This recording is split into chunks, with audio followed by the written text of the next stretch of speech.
Rosenfeld was equally effective. The extent of the meticulous visual detail throughout the picture is astonishing. For the scene in which Janet Gaynor and George O'Brien arrive in the big city, for instance, Murnau and Rojas Gliese built what, to this day, remains the largest downtown set ever assembled on a stage.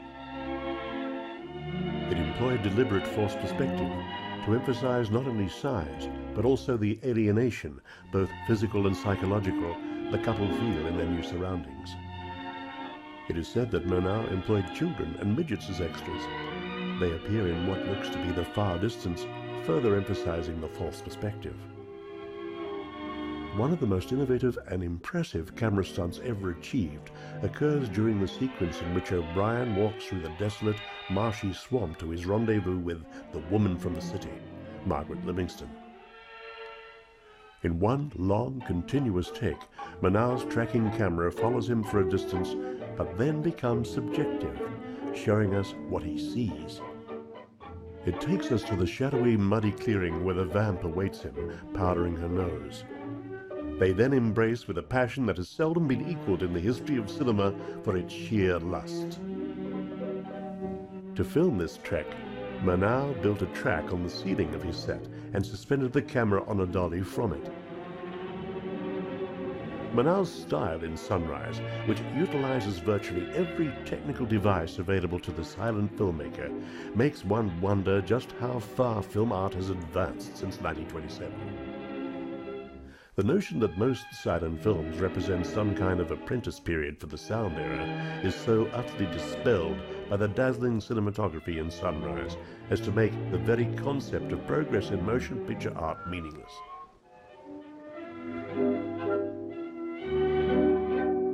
What modern director, for instance, has ever equaled the mesmerizing trolley ride sequence or the dazzling summertime vacation time montage sequence of train, ship and seashore with which the film begins?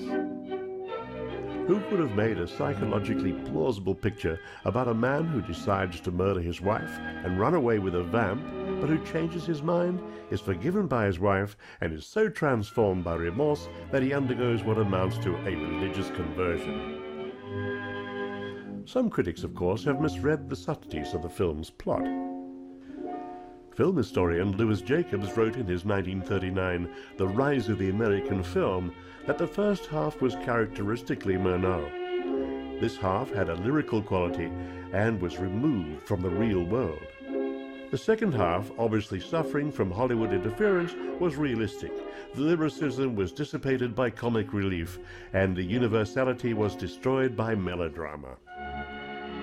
Jacobs' conjecture that Hollywood, or William Fox, interfered with Sunrise is not in accordance with the facts as we now know them to have been. The mood in the first half is indeed removed from the real world, exactly as Murnau had intended.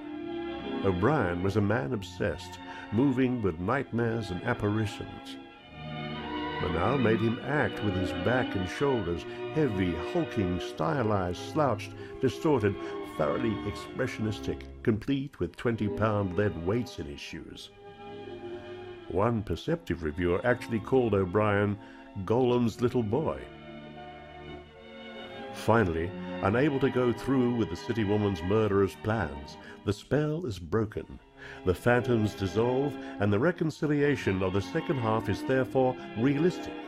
O'Brien's acting correspondingly naturalistic. The mood becomes humorous because the story becomes that of a simple peasant in love with his pretty wife. Similarly, the happy ending, far from being the result of Hollywood tampering, was exactly what Murnau had planned in Berlin right from the beginning. True, the novella did have a tragic ending, but it was the husband, not the wife, who drowned. He could have saved himself, but to save her he sacrificed his own life. Other critics have suggested that Murnau should have allowed Gaynor to drown, leaving O'Brien to face the bleakness of life without her, their child a reminder of her loss and his weakness. But to have chosen either of these endings, as Dorothy Jones pointed out in her 1955 analysis of the film, would have negated the film's underlying mood and theme, and would have destroyed the remarkable unity of his work. for Manaus wanted above all else simply to make us feel the wonder of human relationships with all their goodnesses and weaknesses. O'Brien's affair with the city woman, even his attempt to carry out her plan for the murder of his own wife, brings the man and the woman a new awareness of their love for one another, thus enriching their lives. Good and evil are both part of life. Our mistakes and our suffering need not ruin us. In 1967, Cahiers du Cinéma named Sunrise the single greatest masterwork in the history of the cinema. Life goes on, Manaus tells us, sometimes bitter, sometimes sweet, but there is always the promise of the sunrise of another day.